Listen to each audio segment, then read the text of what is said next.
So, welcome everyone to the RAI Goes to the Movies, our film discussion series, which this term puts artists and filmmakers in conversation with academics to discuss films by African-American filmmakers that have changed the Hollywood landscape. I'm Sage, the RAI's Esmond Harmsworth culture scholar, the convener of this series and a US history PhD student working on the relationship between television news and the African-American freedom struggle, and I'll be chairing the discussion. Today, we're talking about Selma, Ava DuVernay's masterpiece about Martin Luther King Jr., the civil rights movement, and the struggle to realize the right to vote for African Americans, which led to the 1965 Voting Rights Act. It's a movie that made DuVernay the first Black female director to have a film nominated for a Best Picture Oscar. In 2015, when the Supreme Court had already gutted the Voting Rights Act, film critic Wesley Morris described Selma as both timely and timeless. Today, with less than a week until the US election, we're joined by filmmaker Tayo Amos and historian Professor James T. Campbell, who will offer us some insight on the history and the film. Let me first introduce Tayo. Before heading into filmmaking, Tayo Amos was on a totally different path. A first-generation Nigerian American, she graduated from Stanford University with a double major in science, technology, and society and Spanish literature. But her desire to tell stories that affect change led her to earn an MFA from USC, where she also received the James Bridges Directing Scholarship.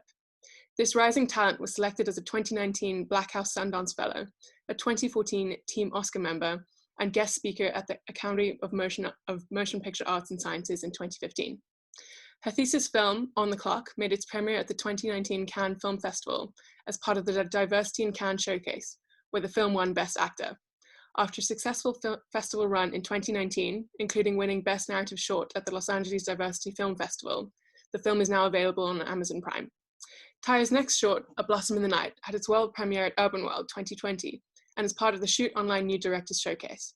She also directed the short film Magnolia Bloom. She plans to direct Elite, a feature script she also penned, a Project Create finalist with Paramount Players and BET. Professor James T. Campbell is the Edgar E. Robinson Professor in United States History at Stanford University. Having taught and written extensively on African American history, the wider history of the Black Atlantic, and the freedom struggle in the South, in recent years, Professor Campbell's research has also moved in the direction of so-called public history. He is intrigued by the ways in which societies tell stories about their pasts, not only in textbooks and academic monographs, but also in historic sites, museums, memorials, political movements, and movies. Jim taught Tayo while she was an undergrad, and this summer they reunited to work on a documentary project filming interviews with civil rights activists. They're back together again today to talk to us about Selma, so I will hand over to Tayo to begin.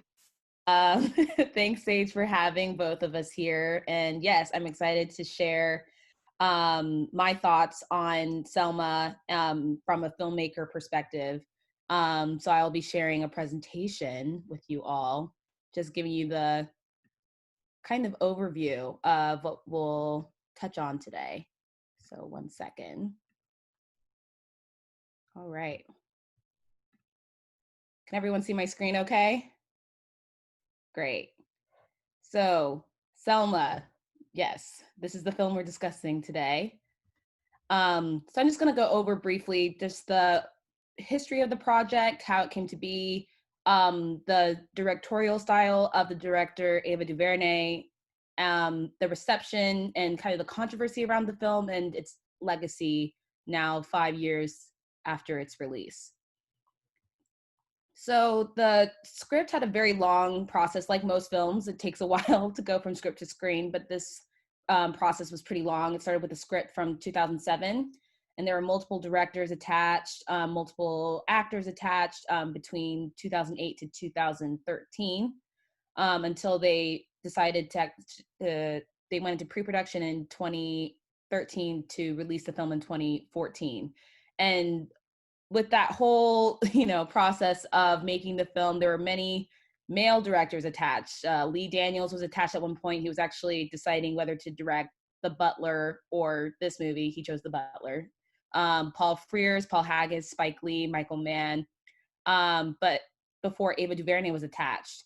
But she was considered to direct after working with David Oyelowo on her sophomore feature, her second feature, Middle of Nowhere in 2012, which won the Best Director prize at Sundance. She was the first Black woman director to receive that prize.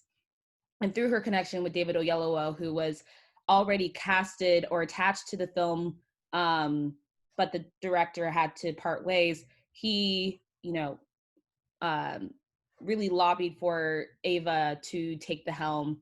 And so she, took the script, she rewrote the script without using Martin Luther King's actual words due to conflict with the estate. So she had to kind of rewrite a lot of the dialogue to make sure that it wasn't infringing on the actual speeches, which is pretty incredible given how many speeches there are in the film.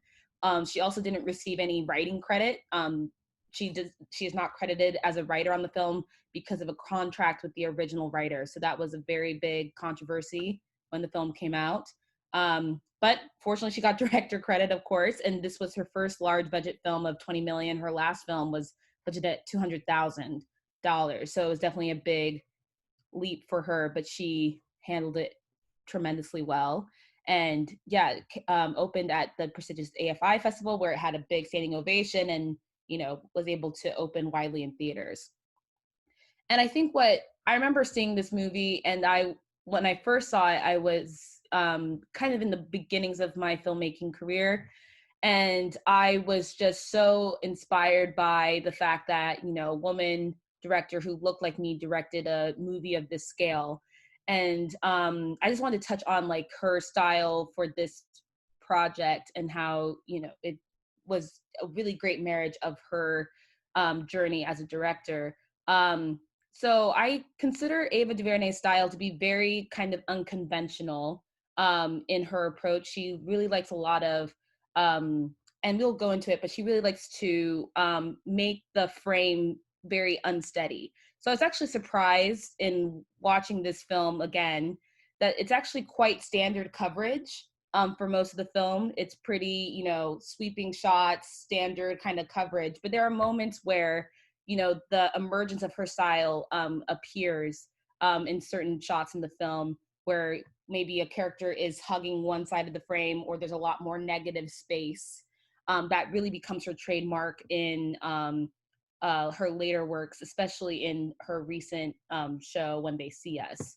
But in Selma, she was able to take that civil rights background. She majored in African American studies at UCLA, taking that history and bringing it into her work.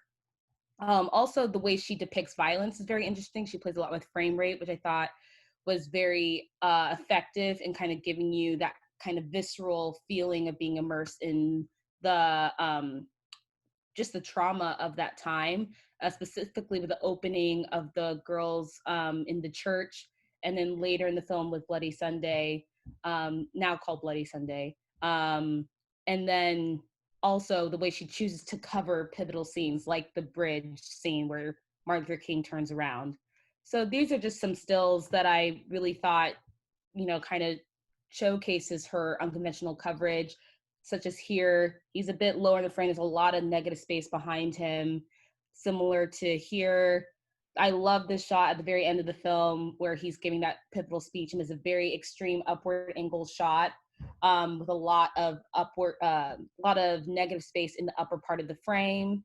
Same here. In filmmaking terms, we call this kind of short sighting, where a character or the subject is hugging the short side of the frame as opposed to being centered. This is a technique that she really enjoys doing. You can see it even more strongly in her other work, such as Queen Sugar and When They See Us. And this scene is an example of frame rate and how she depicts violence. This is a shot with Oprah Winfrey's character where she's being, slammed down. And it's kind of like a accelerated kind of manufactured camera movement that's very different from the rest of the film or the rest of the scene, but it really is highlighted here and gives you that sense of immediacy and motion in a way that's very jarring and unsettling, which I think is very effective. And yeah, it did really well. It did what it needed to do, but unfortunately, there was a lot of controversy around the film, which I think didn't give the full accolades of Best Director and Best Actor. For me, I'm still torn that David Oyelowo, who gives such a amazing performance as Martin Luther King Jr., was not nominated for this year. And I believe, there's a lot of, reasons why. I think when the nominations came out, there's the fact that the film wasn't as nominated as expected definitely inspired the Oscar so white controversy. Given that so many strong performances were not acknowledged in the film, as well as Ava's direction. And David actually spoke in an interview recently that he believes that the film wasn't nominated because of the protest of the actors and the cast and the crew of wearing their "I Can't Breathe" t-shirts at a press event, the photo on the left. And Academy voters weren't pleased with this kind of show of protest. There was also a lot of controversy as to how Lyndon B. Johnson was portrayed, as well as the omission of prominent Jewish leaders. There's also some rumblings of casting David Oyelowo as a Black British man portraying a Black American icon, and there was no involvement from the Martin Luther King Jr.'s family. They're infamously known as kind of being very protective of their father's legacy, and his work was already licensed for another project. So they weren't able to bring the family into the fold, which I think hurt the film a little bit. But I do think that the legacy of this film lives on. They screened at the White House. It's the first major Hollywood film that brings Martin Luther King Jr.'s story to light. And I definitely see, I remember first seeing the film and seeing it again, just, you know, seeing that level of quality given to such a well-known icon told through the point of view of a Black woman, I think is very, is monumental, especially for young filmmakers like myself who, you know, feel like, is there a place in the industry for them? And I think, you know, this movie definitely started the beginnings of a great career for her. She was able to, you know, since making this film, she connected with Oprah Winfrey and her production company was able to make a TV show called Queen Sugar, which is still running on Oprah Winfrey's network, and was able to take that opportunity and leverage it into more amazing kind of projects and her own production company, et cetera, et cetera. So I think this film is not only a great marker of, you know, American cinema, but also amplifying a lot of talent, not just Ava, but also, you know, there's a lot of emerging talent here with actors as well. I think the movie's release landed near the 50th anniversary of the Bloody Sunday protests, and I'll let Professor Campbell speak more on, you know, kind of the historical element of this film, but I think it definitely, watching it again and seeing the same kind of rhetoric and you know, discussions that we're having around voter suppression is really really kind of heartbreaking, because you think, oh, okay, you think times have changed, but the more you realize that that's not the case, it's, you know, a little disheartening, but it's good that we're still having these conversations and we're working to make change. So yeah, that's I want to leave with one quote here from Ava herself. Selma is a story about voice, the voice of a great leader, the voice of a community that triumphs despite turmoil, and the voice of a nation striving to grow into a better society. I hope the film reminds us that all voices are valuable and worthy of being heard. So I think that gives me hope, and this movie, at least for me, gave me hope after watching it. I definitely felt, you know, of course, heartbroken about what's happened and what is continuing to happen in this country and around the world. But, you know, the beautiful thing of this movie is that it does end on a hopeful note. And I think the song at the end, Glory, which won the best original song at the Oscars and Golden Globes, is a wonderful anthem to leave us with as an audience. So I hope that that film gave you a feeling of hope as well. All right, let me jump in. Thank you, and it is such a pleasure to be here, and to be here particularly with Sage and Tayo, who are two of my favorite people. And the fact that they know each other, since I know them from completely different corners of my life, kind of blows my mind. I'm the worst person in the world to invite to an event like this. Just as everybody hates the guy who tells you in the middle of Star Wars that explosions don't actually go boom in a vacuum, everybody hates historians who then explain to you all of the reasons why a movie that purports to be about history got stuff wrong. I'm doubly unwelcome in this context, I suppose, because I'm currently working on a book on the civil rights movement in popular memory. So I've actually been watching and of late writing a lot about movies that purport to tell the story of the African American freedom movement. And it's not a pretty picture. In my opinion, there are several traps that such movies fall into, some of which I think are inherent in the medium of Hollywood film itself, some of which reflect particular popular misunderstandings and misrepresentations of the freedom movement and of issues of race in general. Selma is exempt from some of these criticisms, but I think it is susceptible to others. I also think it produces certain problems of interpretation that are in fact unique to it. So let me say at the outset, since the tenor of a lot of what I'm going to say is more critical than what Tayo just shared with us, that I find this to be an extraordinarily admirable film. And I hadn't seen it in a couple of years. And so when Sage asked me to do this, I thought, I probably should just dip into a few scenes that I think I remember. And I ended up sitting up way too late last night watching the whole thing again. It really is an extraordinary film. The production company, Plan B, I have such admiration for. They are really the only Hollywood studio, it seems to me right now, that is making serious films about race.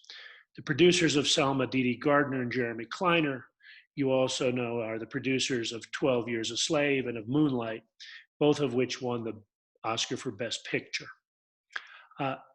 Ava DuVernay is an extraordinarily gifted director. The film is beautifully shot. The actors' performances are, in my admittedly inexpert opinion, consistently first rate. It is really hard to play the part of a person that everybody in the audience has a powerful visual and audio, in the case of King, perspective on. The first thing we see is like, that's not Richard Nixon. What's that person doing there? That's George Clooney. And I think the actors in this film, David Oyelowo, who plays Martin Luther King, Tom Wilkinson, who plays LBJ, I think they pull off that thankless task with just extraordinary grace. I will also say that as an historian, it is hard not to appreciate a film that presents not only iconic figures like Martin Luther King or Coretta Scott King, or now even the late John Lewis, but oft neglected second-tier civil rights leaders like Jim Foreman and Diane Nash, Hosea Williams, Bernard Lafayette, and so forth. And not only that, but also local activists in Selma, characters like Cager Lee, Jimmy Lee Jackson, and she's even more remarkable in real life, or was even more remarkable in real life than in the film, Amelia Boynton. Yet I'm here as a historian, and speaking from that perspective, there are some problems. Probably my biggest concern, Tayo's already indicated this, certainly the most salient concern among the numerous historians who publicly criticize the film, has to do with the portrayal of Lyndon Johnson. And not really just with the portrayal of Johnson, but by implication with the way that the film imagines or tells us that civil rights progress in the 1965 Voting Rights Act in particular came about. Now, this is a very awkward argument for me to make, particularly at this historical moment. I'm sure that some of you, particularly those who don't know me, are going to hear what I'm saying as yet another case of a white liberal defending white liberals. I suppose that that's probably part of what I'm doing. But I've also spent a lot of time researching this subject. I've done extensive interviews with many of the organizers who worked in Selma, including 3 of them who were represented in the film. I've spent hours listening to the Johnson White House tapes. And on that basis, I simply have to say that the film's portrayal of Johnson, of Johnson's relationship with King, of Johnson's relationship with the Voting Rights Act and of the political process that produced the Voting Rights Act is not accurate. And it's in fact, in the film, way less interesting than it actually was in real life. Now, there's a lot more to be said about this subject, and I'm sure some of it will come up during our discussion. So let me just leave that there as a provocation. This movie has politics, and it, like all stories, it has morals. It leaves us with political morals. And I think we need to think very carefully and critically about what the political moral of this film is. For now, let me make just two other points. One, a kind of perverse footnote to the film, and the other, a comment about the medium of Hollywood film itself, and why I think it is, in general, so ill-designed to deal with subjects like the African American freedom movement. The footnote, and again, Tayo's already mentioned this, the words that come out of Martin Luther King's mouth in this film are not Martin Luther King's. I don't like to speak ill of the dead or the living, but the King children, Martin III, Dexter, Yolanda, and Bernice, are not an appealing lot. Tayo just used the word, I noted, that they are protective of their father. That is one way of describing it. They are extraordinarily litigious. I can't begin to tell you how many people they've sued over the years, including one another. And they have consistently refused to allow any of King's words to be quoted unless they are paid, and paid handsomely. I grew up in an America where you used to be able to actually find in the record store LPs of the great speeches of Martin Luther King. You can't find them anymore. You can go to the US Civil Rights Museum, which is in the Lorraine Motel, in which Martin Luther King was assassinated. And you think you'd be able to buy a CD of Martin Luther King's speeches, you can't. And that's because of the inability to come to an agreement with the King children, who ultimately who finally did sell the intellectual property rights, in their father's words, for $32 million. I mean, to take one other example, the Martin Luther King Memorial, which stands on the National Mall in Washington, D.C., the mall where King gave what was perhaps his most famous speech, the I Have a Dream speech, at the conclusion of the March on Washington in 1963. The completion of that memorial was temporarily stymied because the King children refused to authorize the inclusion of any of his words that were carved on the pedestal unless they were paid. In the end, they received a sum of $761,160 for the use of those words on the monument, as well as $71,000 in a management fee. As Tayo mentioned, in 2009, they signed a very lucrative contract with Steven Spielberg and DreamWorks Productions to make a biopic of their father's life. And on that basis, they refused to authorize DuVernay and the producers of Selma to use any of King's words. And indeed, part of their litigiousness, there is in the United States copyright law, and this is a kind of interesting subject, and since I'm talking to a British audience, I'd be interested to hear your own perspectives on this. American copyright laws are quite strict. They also used to time out after a period of time, and things became public domain. The length of time has been extended by a congressman you remember as Sonny Bono of Sonny and Cher, who was essentially the congressman from Disney, who extended American copyrights now for generations in deference to Mickey Mouse. So the King estate will continue to exercise, it will be a long time before King's words enter the public domain. The result of all of this, and I should also say, DreamWorks and Spielberg could have also licensed some of this to DuVernay, and they refused. So it's not all on the King children. So the speeches in the film are made up, which would be bad enough even if we weren't talking about some of the most powerful and most familiar speeches in American history. Most of those speeches were written initially by Paul Webb, who is credited as the writer. Many of them, most of them were, as Tayo suggested, rewritten by DuVernay herself. Sometimes the speeches are simply created from whole cloth. Other times there's merely the alteration of a few words. I do not, for example, believe that the conversation between Cager Lee and Martin Luther King at the morgue in the film actually took place. And that's a great pity because it is, in my opinion, the single most powerful moment in the entire film. King did, in fact, visit Jimmy Lee Jackson after his shooting in the hospital. Jackson survived for 8 days and was, in fact, conscious when he visited and spoke with King. So if you look then at the eulogy, for example, that King delivers in the film in Jimmy Lee Jackson's funeral, some of it is tiny amendments. He did not say at the beginning who murdered Jimmy Lee Jackson. He asked who killed him. Small enough amendment. But if you also read the entire speech, the whole tenor of the speech is very different.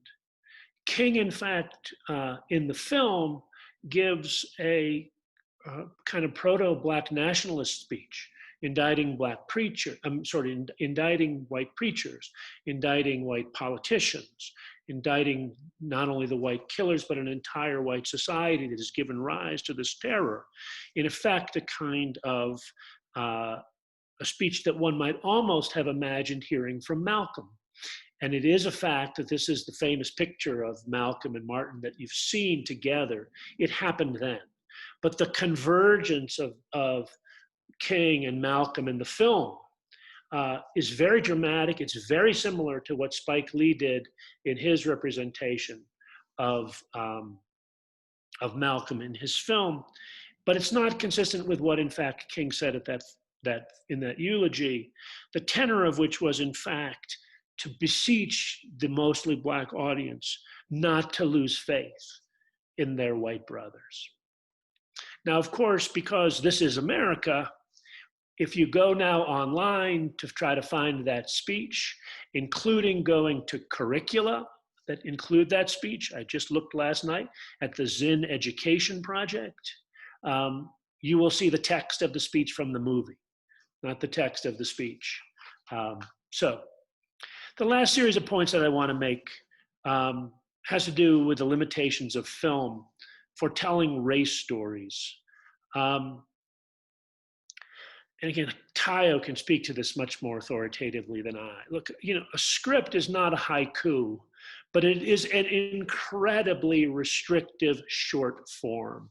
Whenever you hold a screenplay, as opposed to like a book, it's amazing to me how thin they are, how much a movie director has to cram in by way of characterization, explication, action, in a number of shots you can literally count. I mean, perhaps we may be living at a moment, I earnestly hope not, where Hollywood or films, movies, the 2-hour feature film hold on telling stories is, in the United States at least, being largely displaced now by longer format television.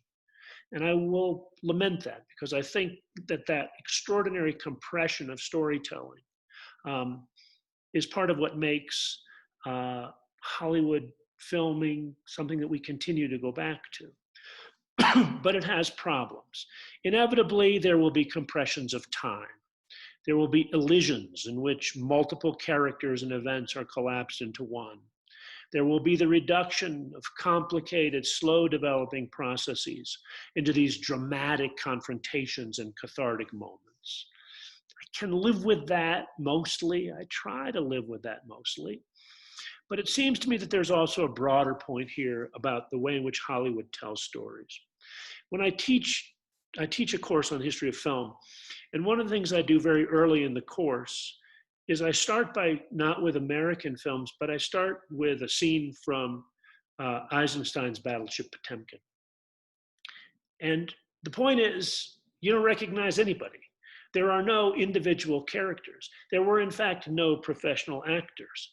And this was deliberate. This was part of a choice about how to tell stories, the whole point being that the bourgeois individual, this cherished subject of we in the West, was not, in fact, the central actor of history. The masses were the great actor of history. Well, the pioneers of film in the United States, they told stories very differently. And I think it's fair to say that in general, the way most film around the world is made reflects the storytelling traditions that crystallized remarkably quickly in California.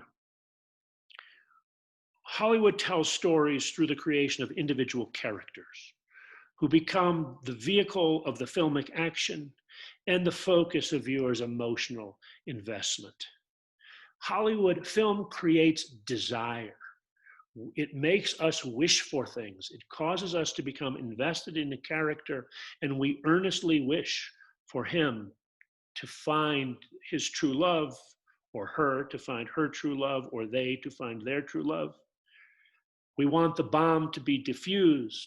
We want Secretariat to win the Kentucky Derby. And so you take whatever the issue is and you invest it in a small set of individuals. It's important to note here also that this medium was initially silent. So you had to develop a vocabulary that clarified very quickly for viewers how they were supposed to feel about each character. And they found their answer in a tradition that actually came from the 18th century France of melodrama. Melodrama, some of you will probably know more about this, but it was a species of theatrical production in which there was no speaking, because you actually needed a royal charter to have a play in which characters spoke. And so what you developed was an acting and visual vocabulary to communicate that's a hero, that's a villain, this person is under enormous stress. Now, when I show silent films to my students with all the people doing these kinds of things, you know, marry me or I shall foreclose the mortgage, we laugh at them, right? But the fact of the matter is you watch 9 out of 10 Hollywood films and they are exactly the same. The characters are speaking, but we are presented very quickly with instantly legible characters with whom we either sympathize or whom we abhor.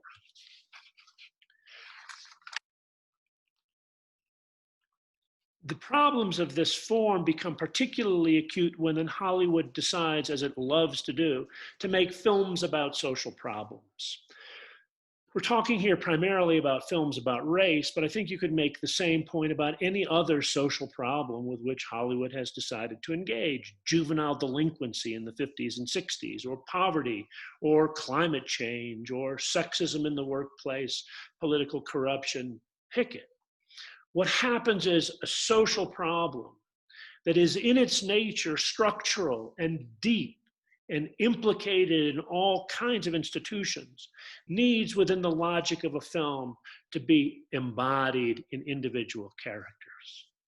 So Rosa Parks faces opposition, is arrested after trying to, but Rosa Parks will stand up for herself.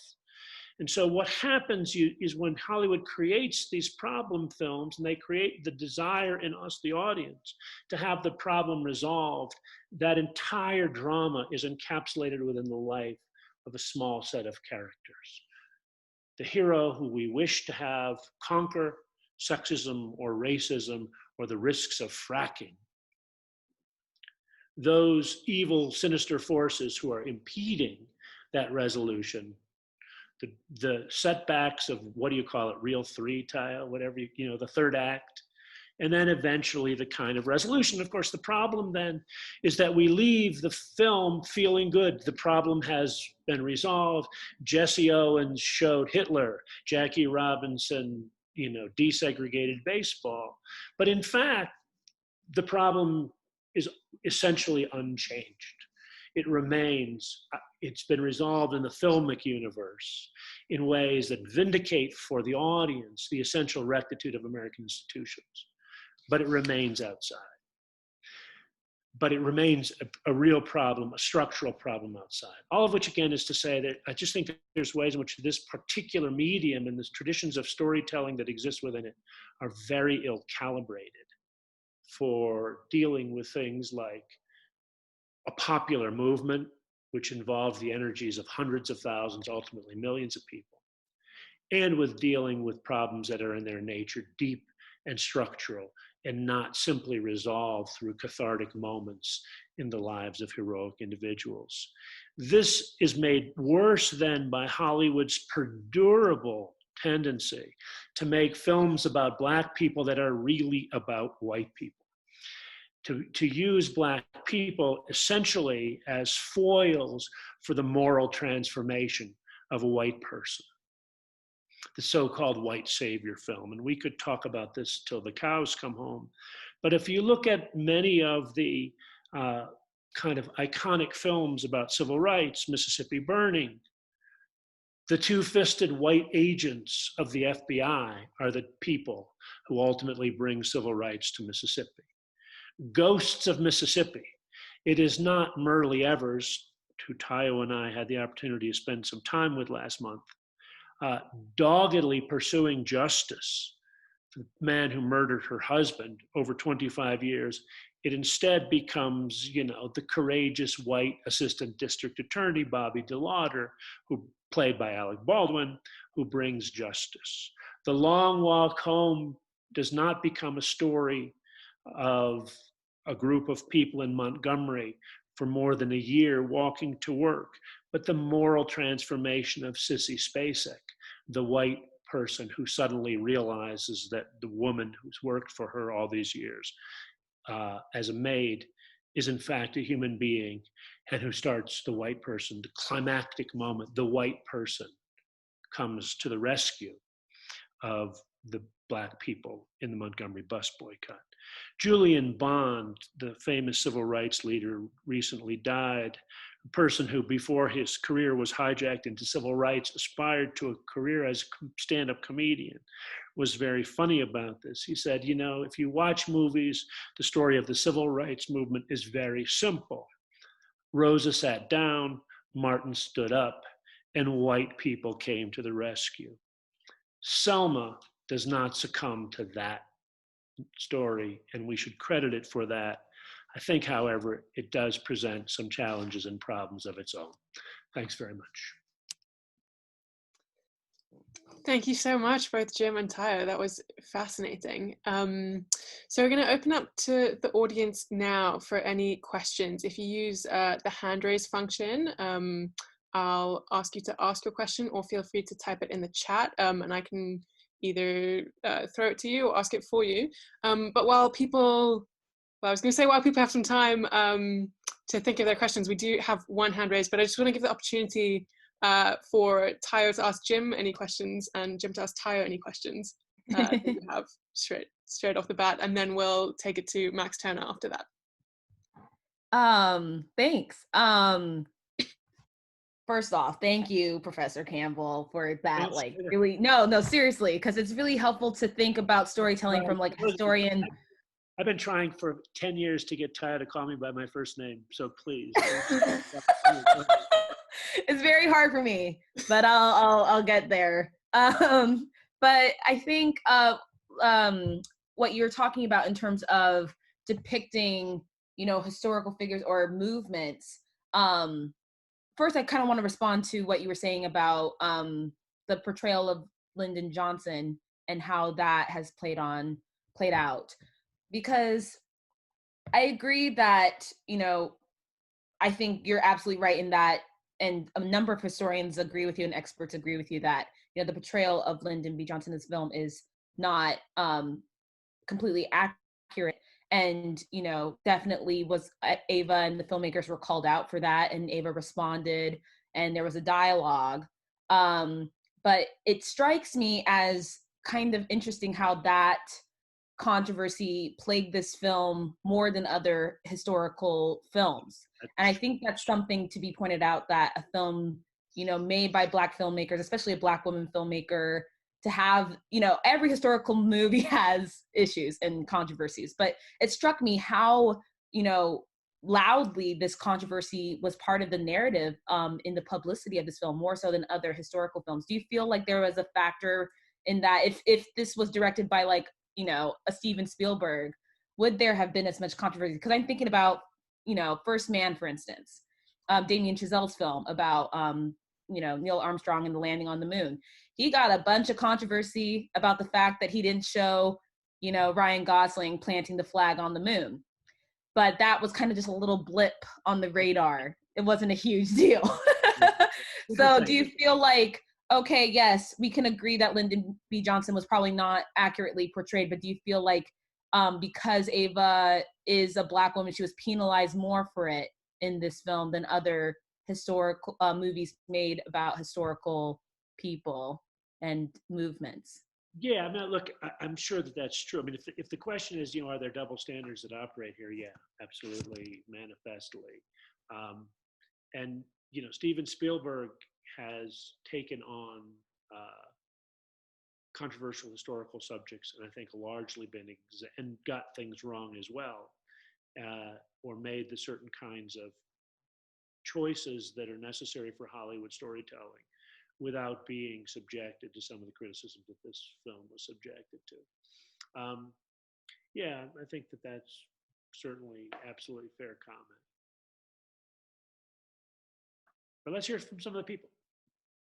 Okay, let's throw it over to Max Turner. If you want to ask your question, go for it. Yeah, I am kind of a mix of a historical and filmmaking thing.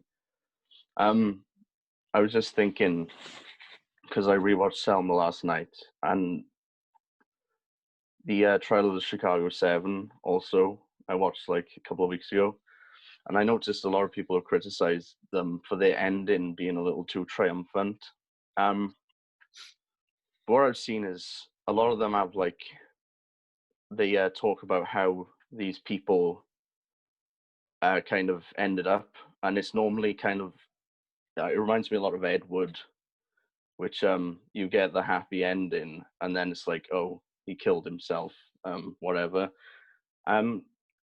So just when it comes to historical inaccuracies, do you think it's, because obviously like you said, it needs to resolve within the film, do you think that's kind of a good way of showing that maybe these issues aren't fully resolved? It's just that there's, so even though the film is coming to a climax, it's kind of like, oh, this still happened afterwards. There's still a lot of issues there.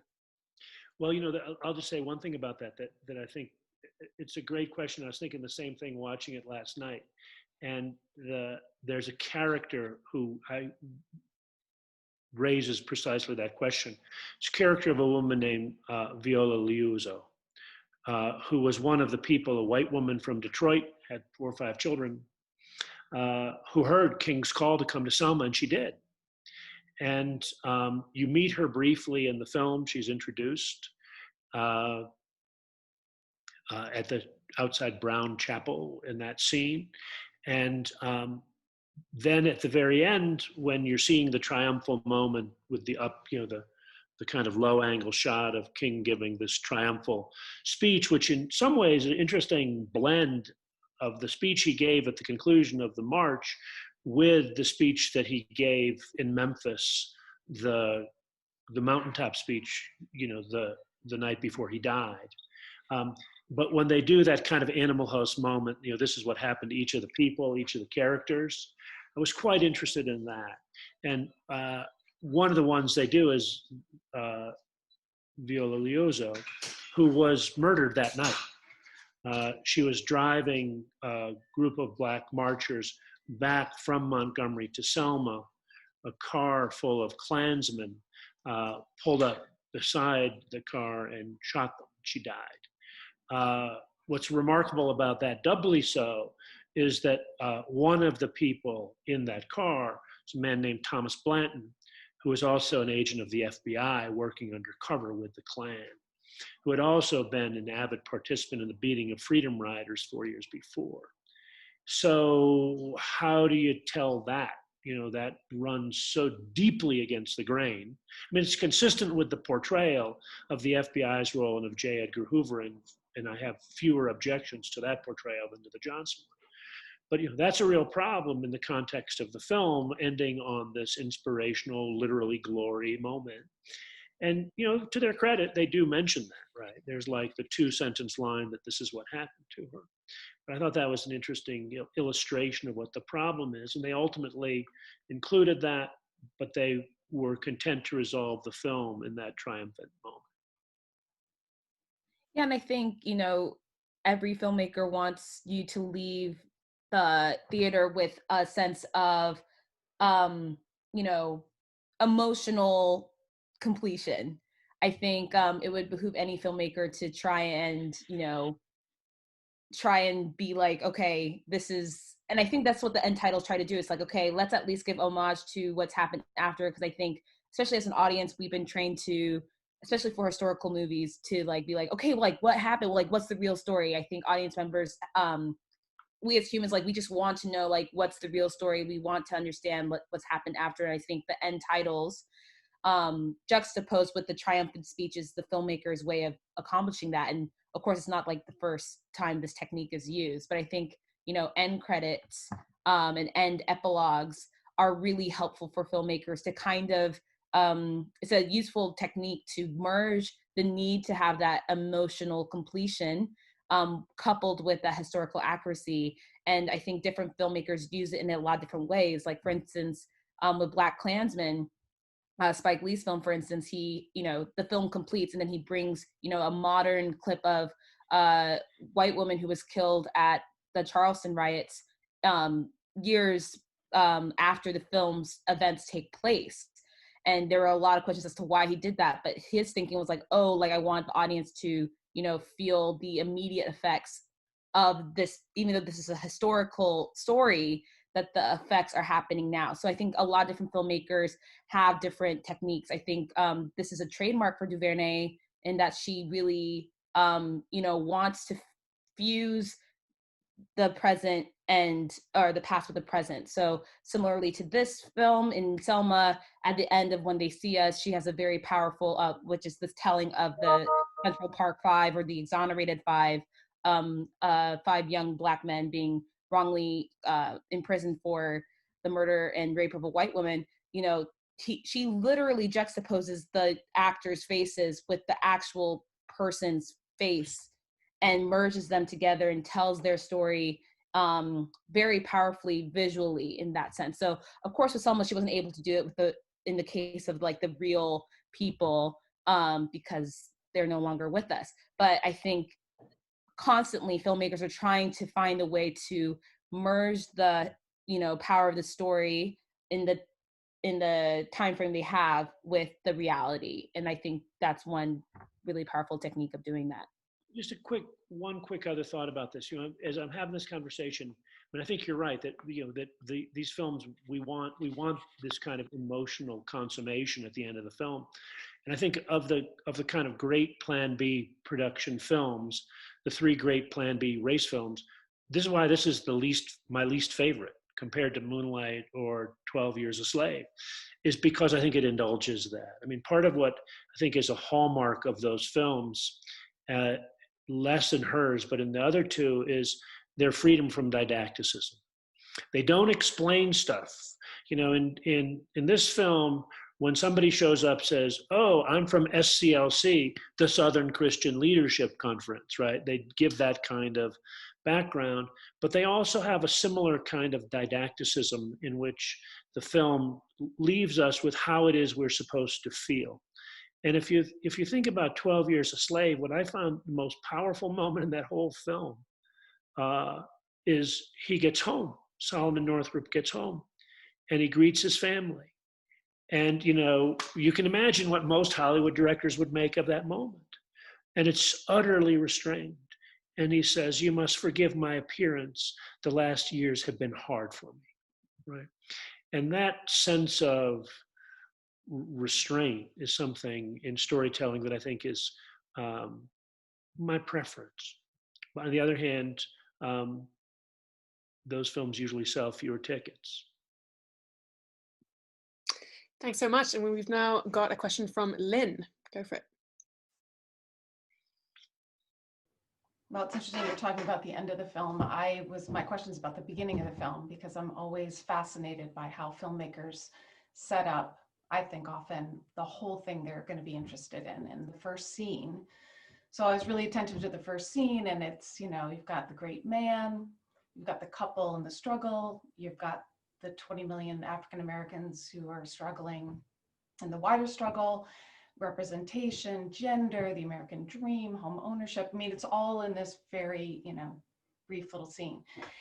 So you could speak to that, but I also thought what was fascinating is really she does 4 quick scenes that if you didn't know the American narrative, you wouldn't know their connection. The bombing at the church, Annie Lee Cooper, and then LBJ, and they seem all sort of they're very brief and touch on something. So just almost just from a filmmaking and narrative and historical perspective, like I think it's fascinating, and just be interested in your thoughts. Yeah, no, I think with any film, but especially a historical film, choosing where to start a story is so important, because especially when you're covering, a icon like Martin Luther King and his story, it's like, okay, how do you even start? And I think what makes this movie powerful for me is how she chooses to humanize Martin Luther King. And we don't really we see the not so great sides of him, right? The doubt, we see the weakness, the fact that, it's just like a straight on shot and we know it's King, we can see it, but, then there's the question of, the relationship with his wife, and, the relationship that he has with, getting these prizes and these degrees and all these things. And so I think with the opening, and then to juxtapose that with, a home domestic scene with, a domestic scene of a similar way that's violently ripped out, is just like, it hooks you in. And that's the goal for any film. It's like, okay, how can I draw, these, this audience in? And I think what Ava does really masterfully here is that she makes it not just about Martin Luther King Jr., which is, of course, his journey, but it's about the community, and it's about the circumstances and kind of building the kind of context of the world around where this film is taking place. So I think she trusts that the audience will connect those dots later, because I remember the first time feeling like, oh man, you just see this bombing and then like nothing really happens. They just kind of like live on. At first I'm like, oh my God, like literally we just saw these like girls being murdered, and there's no like funeral scene after. Like the typical Hollywood thing is like a funeral scene after, and like people crying and all this stuff. But she says, no, we're going to keep going, and I'm going to trust that the audience is going to understand how this is working. So I think what Ava does very well here is that she trusts the audience. And I understand Professor Campbell's, criticism on didacticism, because it's true. There are some parts of this film where, they kind of say what's happening a lot to make it very clear. But I do think in the opening, she does something very strong here, which is pretty restrained, where it's like, I'm just going to show you these scenes. I'm going to show you what happens. And I'm going to trust that the audience will come with me on this ride, and they will, trust me in putting it all together, that these events, though they seem kind of random, will pay off in later scenes. And I think it does. So those were my thoughts on the opening. Great comment. It's a great question. That's a great answer. And you're right. I mean, that's a real tribute to her, that she, she doesn't, explain to you or give you the kind of resolution. She gives you this kind of almost montage-like quality of a series of things that come to a point in Selma. Thinking in that same way of where viewers are left to something. Did anybody else have this feeling? I didn't get it the first time, but I got it so powerfully last night. When they're incarcerated in Selma, it's a slave ship. It's the hold of a slave ship. The way in which she visually represents those people kind of crammed in confinement and effectively chained in the darkness. And I was really struck by that. That was set of really interesting visual choices. I mean, do you have a wrap on that scene, Tayo? Yeah, that scene was really, are you talking specifically about the scene where he's in jail and they're kind of having this like side conversation by like the window in the jail? That's the scene you're talking about? Yeah. Yeah. Just the visual texture of the whole scene. I just thought this is a slave ship.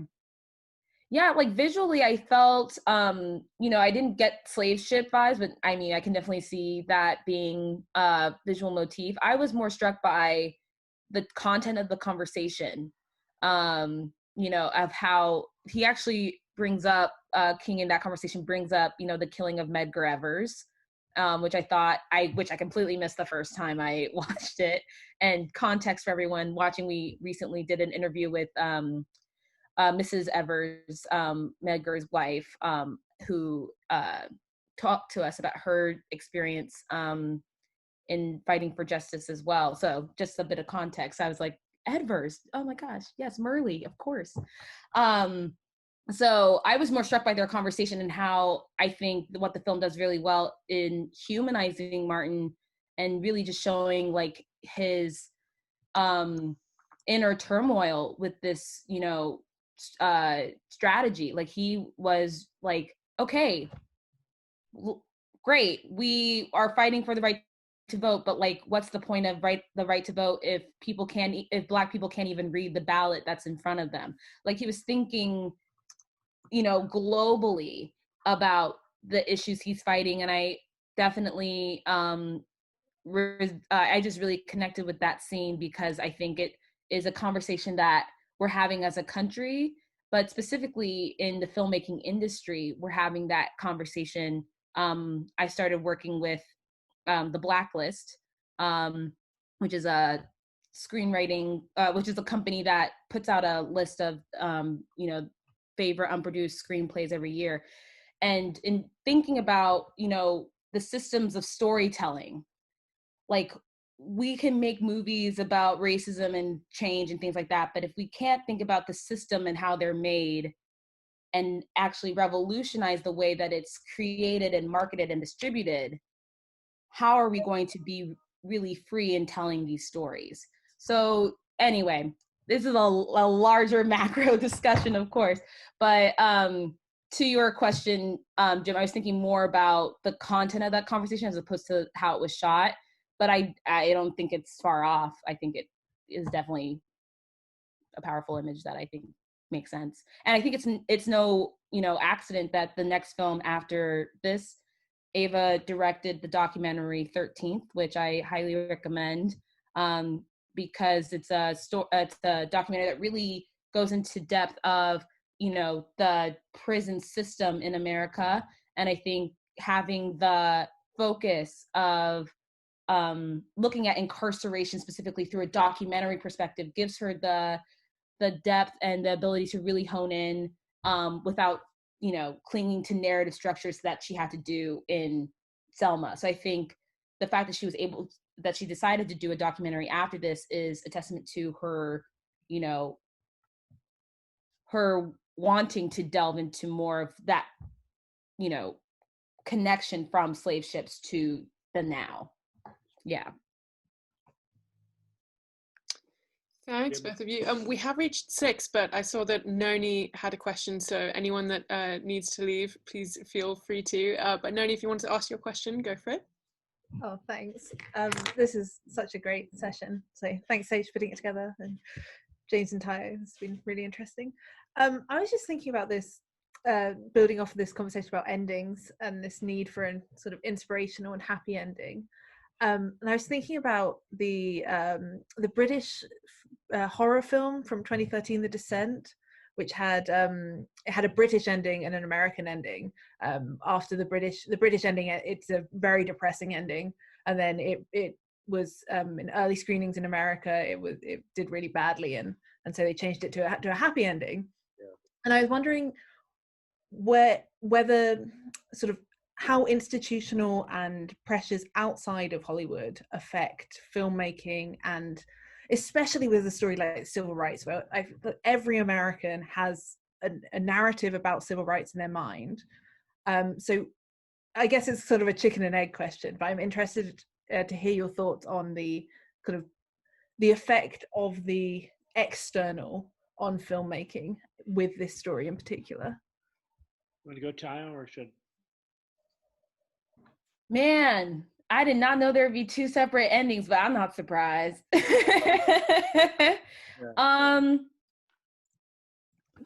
I think, so basically you're asking about how to, move forward with endings. So yeah, go ahead. I guess I'm interested in, obviously you were saying that like the filmmaker wants to tell this emotionally complete story, but I'm wondering if you ever see a way in which the civil rights story, which is so well, especially Martin Luther King, especially this story, whether this story can be told differently, and in terms of whether American, like the audience pressure on this story. Well, at the end of the day, that's the beautiful and not so beautiful thing about our industry is like you have to, make a profit. Like it's not like, we're not academics. We're not able to just kind of like be funded internally. There's no like government funding for, I'm just saying like we have to create a product that sells at the end of the day. That is the value of our work, whether we like it or not.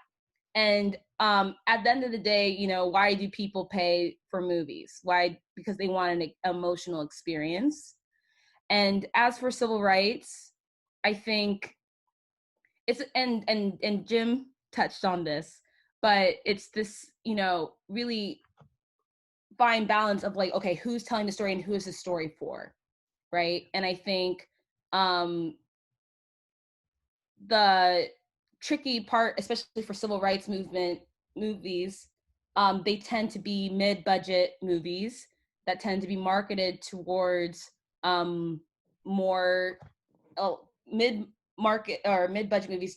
Their biggest audience tend to be white people, like they are, and of a certain education level and income level. And Ava speaks about this often, where there's a lot of inequities around film distribution. They're like basically like food deserts, there's movie deserts. Where she's from in Compton, there's not a lot of movie theaters where her community, where Black people would be able to go and purchase tickets. But there's a lot of theaters in more predominantly white areas. So I think what's interesting about civil rights movies is I think, you have to think about, okay, who is this movie for? And I think Ava was very intentional that this movie was not for the white gaze. And so it was a lower budget. I think that definitely impacted the scale of this movie. I mean, it was still a large budget, but 20 million for a movie of this size is very small. And I think, obviously they were able to turn a profit and it was successful, but it was still, not as big of a success as other films. And I think she was aware of that. And I think the producers were aware of that. So that being said, I do think we're in this transition where stories that are about real people and real movements are moving to TV simply because there is less of a, financial pressure. Because you're not, stressed out about movies or box office, you have Netflix, you got Apple, you got Hulu, you got all these people or buyers that are able to fund the films or stories, and not only fund them appropriately, but give people more time to really breathe into the nuances of what's happened, because it's so difficult. You're absolutely right. Like, especially when it's civil rights movies, it's like, oh my gosh. So I think because the marketplace is changing, I think we're going to be able to see more nuanced civil rights stories that have maybe not as happier endings or are a little more like different in terms of expectations, because there's less of a pressure of financial success. That being said, I do think though movies aren't dead. I do think there's a world in which like less traditional like civil rights movies will have a place, because there's a lot of studies happening where, basically once you put diversity and authenticity in your movies, it will pay off.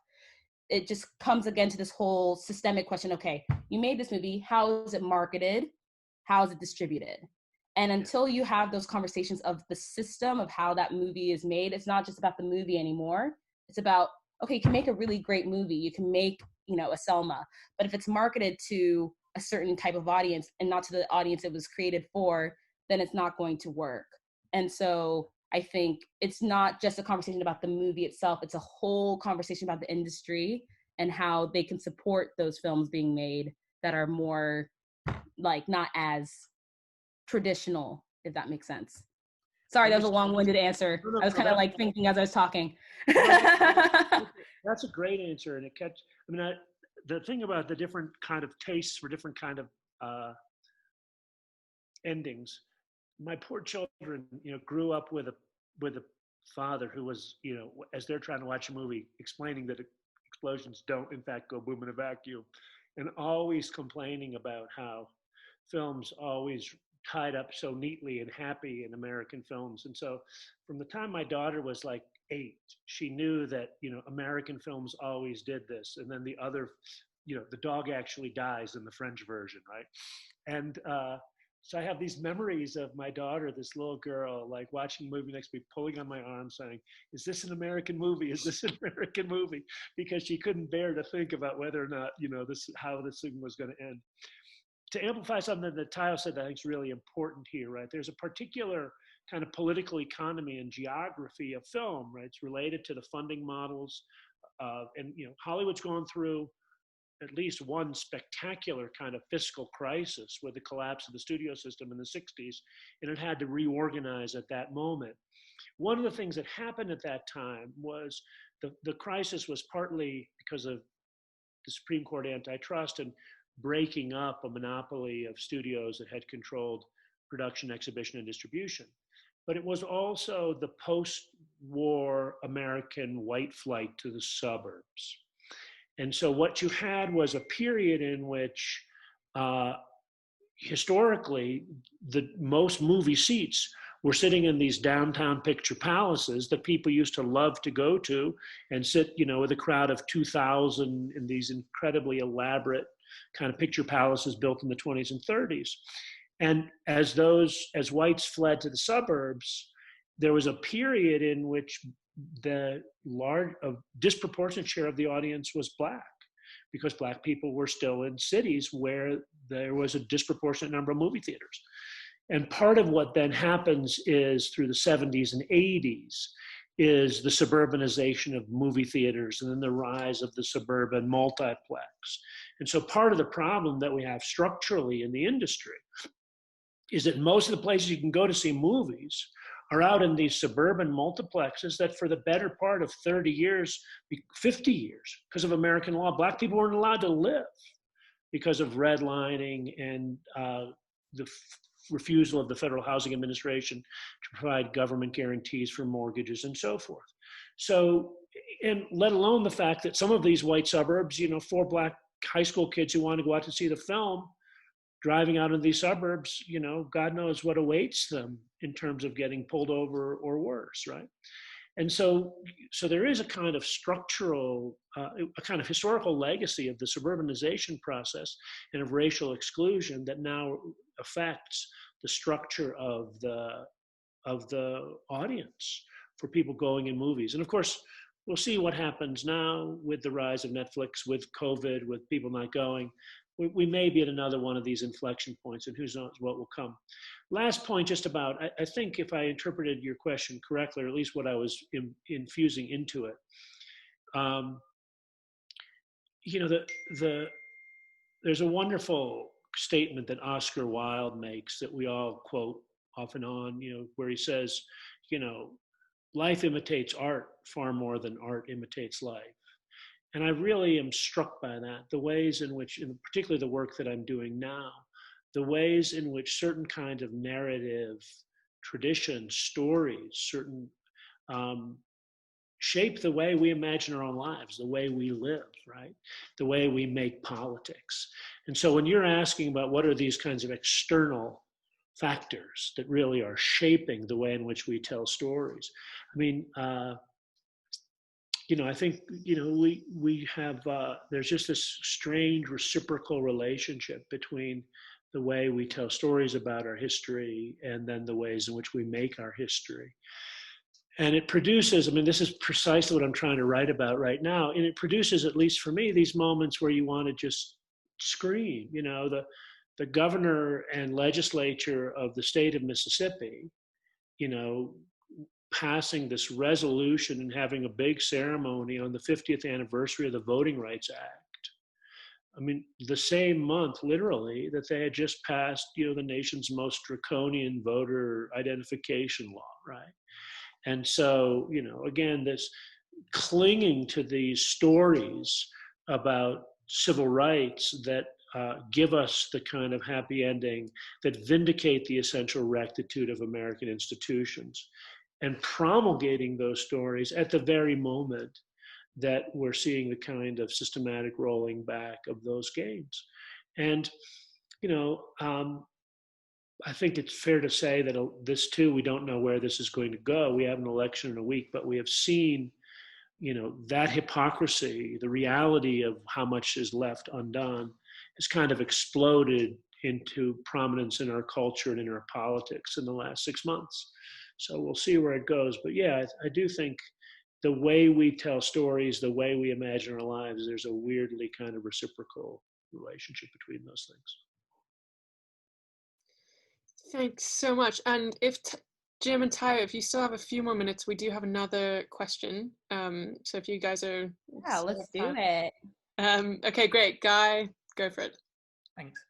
So you spoke a little bit earlier about, the triumphant sense that the film kind of embodies. And I'm actually kind of interested on your perspective on where the film kind of does the opposite of that, and gives a bit of a vista into the ongoing struggles that the African American communities are still facing.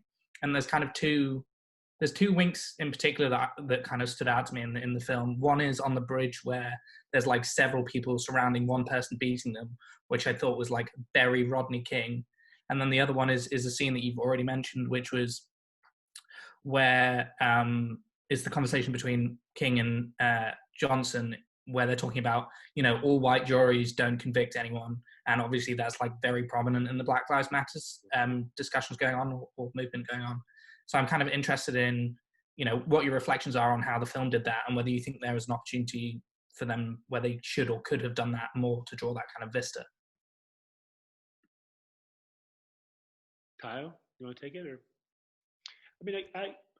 I don't really have much to add to. I think you're absolutely right that it's a smart film, right? If you look at the kind of, you look at Mississippi Burning, or you look at Ghosts of Mississippi, both of which had white directors, the same white producer. Not that you can read all. The producers of this film, Jeremy and Didi, are white as well. So you can't read it off. But this has a much more thoughtful take on race than most of the other films that have been churned out by Hollywood. And it has much more of so even as I'm criticizing it for succumbing to some of the conventions, it just has there's a quality in so many of these other films about well, I'm sure glad we sorted that out, right? And this film, I think, doesn't quite let you off the hook in quite that way. On the other hand, the old story, the secret to a happy ending is knowing when to roll the credits, right? And rolling the credits at that speech instead of 5 hours later when Viola Liuzzo is murdered, or 3 years later when King is struck down, or as Spike Lee does, the day before yesterday. You could produce a different kind of narrative structure. But no, I do think you're right. I think that there's just a much more sophisticated sense of the kind of just integral nature of white supremacy.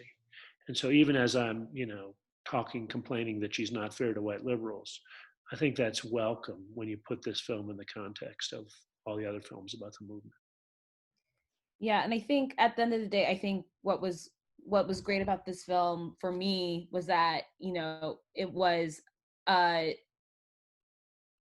journey and exploration of not just Martin Luther King, but the whole community. You really get a sense of kind of like the community. And I'm glad that's why it's called Selma. Because yes, it is, you know, Martin Luther King, but I think, you know, just being able to see just like at the ground level, because it's so easy to think about civil rights movements being like about speeches and what, but I think this film really reminded me of the kind of like on the ground kind of movement that, you know, Selma really was. And they allude to other movements that they did, but, and also how that effect of people being hurt for what they're doing, you know, and how that affected him personally. And I think I want to say that, you know, with any sort of story about historical movements, at the end of the day, you are making a story for a film. And there's just no way that you can please everyone and make it 100% accurate. Like it's just not possible. But I think filmmakers realize that, but I think at least for Ava and what I've read about her work and what I think she, you know, made sure of, what she made sure to center the experiences and the voices and the experiences of the Black experience. And I think she does that very well. And I think it's very like clear that like, okay, this is a story about Martin Luther King and the community and all the, you know, supporting players, and really giving homage to all the different people that were on the ground, you know, making this happen. So all that to say that I think she does a good job. But I think, and this is why I think she does a documentary next, there's just so much more. And I think everyone should see 13th. I think that film does a really amazing job of just really, you know, tracking kind of the beginnings of, you know, that connection, like, because we're talking so much about, you know, voter suppression, all these things, but, you know, she's able to break down these big topics and like really breaking it down to like societal and systemic, you know, processes that in a way that she couldn't really do in this film in Selma, because it's, at the end of the day, it's a narrative story about Martin Luther King. There has to be drama, there has to be tension, there has to be, you know, a bit of black and white. And there has to be closure, right? Exactly. And that's the point. So what she's able to do in the documentary is, you know, tell a story about continuity. Tell a story about how, you know, you don't just like, you know, Secretariat doesn't, you know, just win the Triple Crown and then everything, all the problems are solved, right? That this is something that we continue to live with, and these histories are embedded in our institutions. They're embedded in our own cognition and the way in which we imagine who we are, imagine our relationship with one another, right? And so, you know, the tidy resolution of a 2-hour narrative film. I mean, you know, on the other, I mean, so look, I'm not suggesting Hollywood shouldn't make these films, right? It's good that it does, right? And you know, I've had huge arguments with people about Mississippi burning. I mean, my own research is a lot about the murder of 3 civil rights workers in Philadelphia, Mississippi, and I know a lot of the people who were activists in that community, and to have their story reduced into this, you know, the two-fisted white agents of the FBI coming in and cleaning up the town. I mean, you can't. I don't know. It's like, you know, the Nazis ended the Holocaust. I mean, it's just crazy to me. And yet, you know, one of the people, David Goodman, Andrew Goodman's brother, Andrew Goodman was one of the 3 who was murdered there. I mean, David basically told me to shut up about that. We were on a panel together. He said, you know, a lot of people know this story. For a lot of people, you know, they now know something about this, and they know something about what happened in terms of the kind of violence of white supremacy. And they know that there are people who gave their lives to struggle against it, and that's part of their legacy as Americans. And we're better because of that. So, you know, that gets me back to why maybe you should invite people like me onto panels like this. Yeah, I'm really scared to show you if I ever make a historical film. It's funny, like my short film Magnolia Bloom is a historical like short film, and I was very nervous about doing a period film because whenever you're dealing with history, it's very hard. I mean, fortunately, in the case of this short, it wasn't like a biopic. It was just like a, you know, imagining of history. But whenever you're dealing with history, oh my goodness, sorry.